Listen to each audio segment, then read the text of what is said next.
Sometime during the spring semester of 2010, when I was teaching at Fayetteville State University in North Carolina, I was able to get my hands on one of the very first of the iPads, Apple's, tablet that came out. It was the very first model that was publicly available. And it wasn't something that I myself would have purchased. And, I had an iPhone by then, in part because my wife-to-be was a big Apple user, and when my phone, when we were having our long-distance conversations, eventually crapped out, she was like, you got to get an iPhone. And, the iPhone was actually quite nice. I was still working on a PC laptop and desktop, but, having the iPhone was cool. And as it turned out, there was a pilot program going on at Fayetteville State University, which was essentially trying to see whether iPads could be useful for us in education somehow. And so Fayetteville State University was a struggling, historically black university. It's actually the second oldest institution in North Carolina for higher education. And, that was a time when there was a lot of outreach to HBCUs. We were going through the financial crisis, you may remember. And Apple had this program where they would give out essentially a whole bunch of iPads to colleges and universities, and they wanted faculty to use them, to see what could be done with them. And so the IT guy, because usually this would be handled through faculty development, the Center for Excellence in Teaching and Learning, but in this case it was the IT people who saw that, and they were like, we'll take some iPads. And I think we got maybe 40 or so. And so they invited those of us faculty members who had a reputation for, being innovative in our work pedagogically, and who they knew were actually using the course management system effectively, which definitely wasn't all the faculty. So, tech-savvy faculty. Would you like to have an iPad? You're not going to get to keep it, but you're going to be part of a pilot program, and you'll get to try it out and see what you can do. And so, I was like, yeah, sure, of course, I'll try out an iPad. Now, the iPads that they gave us only had Wi-Fi.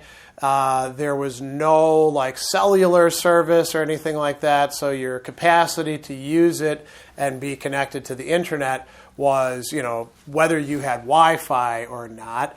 You could, of course, download apps on it and use those offline, but you couldn't check your email unless you were in a place that had some Wi-Fi.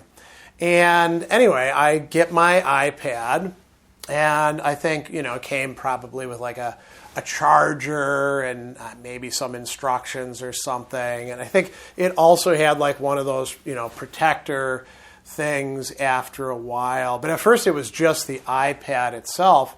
And it was, a big piece of technology, kind of heavy. I thought, this looks okay. I was not a big Apple is amazing kind of person myself, although a lot of people were really quite into that. And I will mention, for those of you who are younger, who are watching this, you might be like, who cares about an iPad? Well, this is, at that time, kind of a revolutionary thing. Tablets were, they weren't completely brand new, but they were coming on the scene, and they were going to really shake things up and change things. And this is a time when Apple was still well known for innovative design, which arguably they've kind of lost that mantle that they used to have. The whole think differently thing, I don't think Apple thinks differently now. And they're basically just, redoing the same products over and over again. There's not a lot of really radical design innovation that's happening. But the iPad was, pretty new, and it had a lot of interesting capacities. So one of the things I want to tell you about right away that was weird for me, that really struck me, is, so I've got this iPad now, and I'm supposed to, do things with it, like experiment with it, see what the different apps are actually capable of doing. And I remember going to the cafeteria where I'd often go to get something to eat. The food was decent there. The students always complained about it, because students almost everywhere complain about their cafeterias. Sometimes with good reason, sometimes because they're spoiled and don't know any better. FSU's was kind of in the middle. So, I go and I get like my salad and, my drinks and, my main entree that I'm going to have. And I've got my iPad with me, and I take it out at the table from my dossier, and it was weird what happened. I see people like looking over at me, and I'm like, well, that's a little strange. I mean, I already stand out a little bit at that time because I'm a professor who eats regularly in the cafeteria, and I often tended to dress up, because I thought it was important that my students take the class seriously, so I should look, serious, tie, jacket, maybe even a suit. But more and more of them are like looking at me, and then like a few of them start coming up to me, and they come up in this not very like bold, confident way, but kind of like, feeling their way out, like they're not quite sure if this is what they should be doing. And finally, one of them standing in front of me, and I was like, hey, how you doing? And they're like, is that an iPad?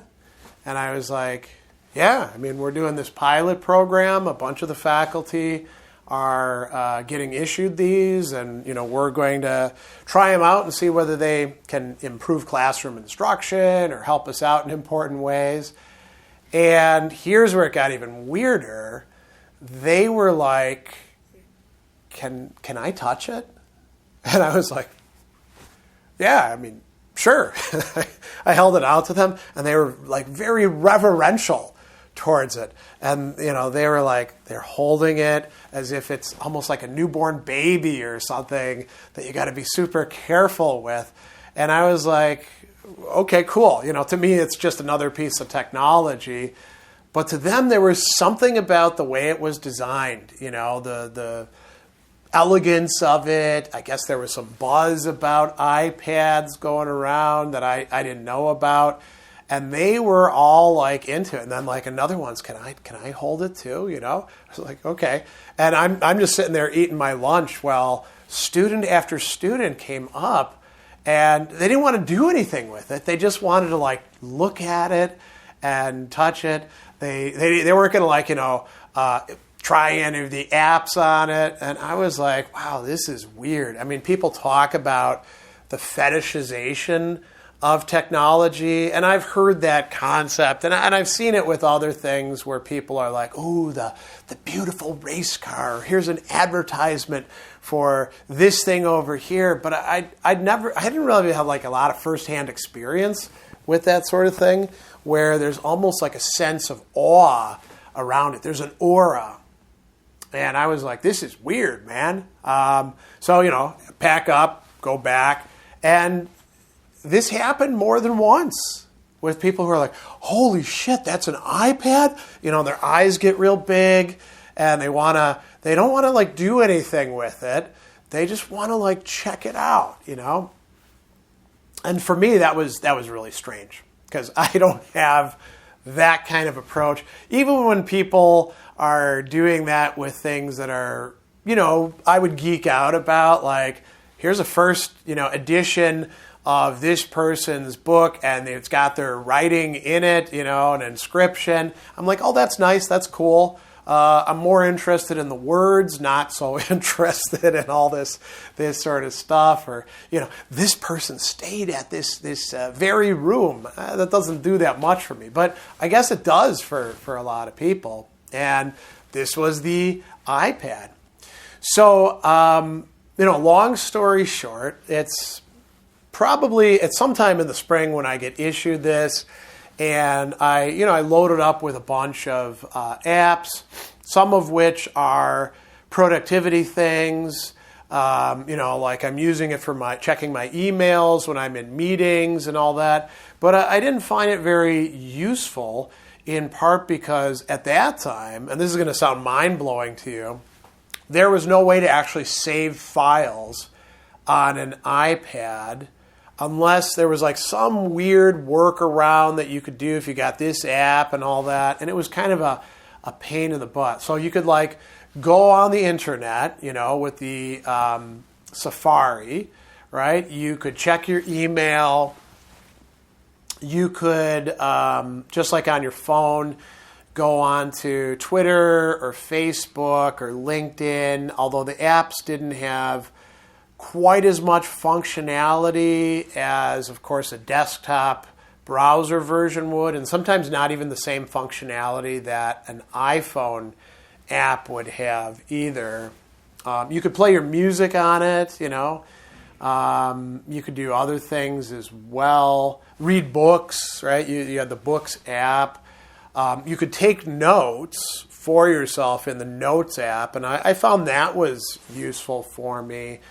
But you were really limited by the fact that you could only get on the internet if you had reliable Wi-Fi, and half of the campus that I was on, the Wi-Fi was for crap, right? So, because it was, 2010 and it hadn't been wired up properly. So some buildings you had good Wi-Fi, other buildings it would go in and out. Some you didn't have, you had dead spots. And then it was the same around town. Like you could go to a Starbucks and be guaranteed Wi-Fi. Pretty much anywhere else, you were kind of, hit and miss. And then there were games that you could download. I remember like one of the tower games with zombies I used to play. There was also one where you were a bubble and you'd absorb other bubbles and, things like that. But the games weren't great for the most part at that time. But, they were interesting, I guess, at least. And that was the summer. So that was the summer that I got, my divorce was finalized. I had my kids. My oldest kid, we got to spend a lot of time together doing a lot of driving. And she would get on the iPad and play games, especially that bubble game. So, it was kind of useful for that. You could also, as I remember, you could take pictures with it. But it only had a front-facing camera, if I remember right. So you would have to like point and hope that you were actually getting a good picture. I may be misremembering that.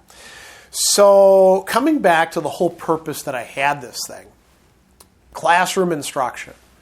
Could you actually use the iPad for helping yourself out with classroom instruction? The answer was no, not at all. Because the smart boards, or actually projectors that we had at the time that you could plug your laptop into, there was some dongle that you could use with an iPad, but there were only like a few of them on campus, and they didn't work really well, and what you could project with an iPad was pretty limited compared to what you could do with your laptop.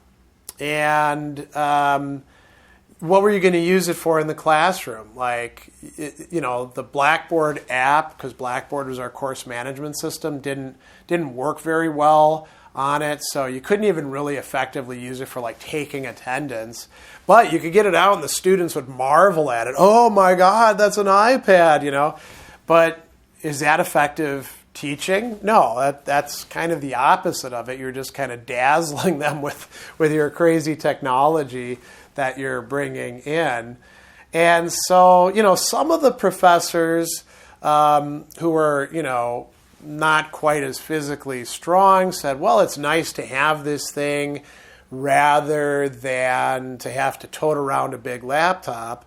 But, for me, that was that didn't make any difference because a laptop isn't that heavy for me, and I just got used to having it in my dossier that would go over my shoulders and accompany me everywhere on campus.